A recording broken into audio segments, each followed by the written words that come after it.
اور اگلی شاخ نیکی سے خوش اور برائی پہ نادم اور شرمندہ ہونا۔ یہ کرائٹیرین تو باہر ہے نا ہمارے دلوں میں، الحمدللہ۔ اللہ نے انسان کو عقل کی نعمت دی، بھلائی اور برائی کا فرق بتایا، خیر اور شر کے راستے سمجھا دیے، نیکی کے دنیاوی اور اخروی فائدے بتا دیے، برائی کے دنیاوی اور اخروی نقصان بتا دیے۔ اب آپ کا میرا اپنا کام ہے۔ اِنَّا هَدَيْنَاهُ السَّبِيلَ إِمَّا شَاكِرًا وَإِمَّا كَفُورًا۔ سورۃ دہر کی آیتوں میں اللہ نے پوچھا ہے۔ اسی طرح بنی اسرائیل 7 إِنْ أَحْسَنْتُمْ أَحْسَنْتُمْ لِأَنفُسِكُمْ وَإِنْ أَسَأْتُمْ فَلَهَا۔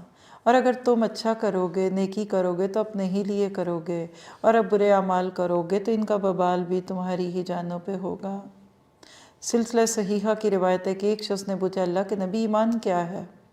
آپ نے فرمایا جب تیری نیکی تجھے خوش کر دے اور برائی ناگوار گزرے تو تو مومن ہے۔ اس نے کہا اللہ کے نبی گناہ کیا ہے؟ فرمایا جب کوئی چیز تیرے دل میں کھٹکنے لگے تو اسے گناہ سمجھ کر چھوڑ دے۔ تو مومن اللہ کا شکر گزار بندہ بنتا ہے۔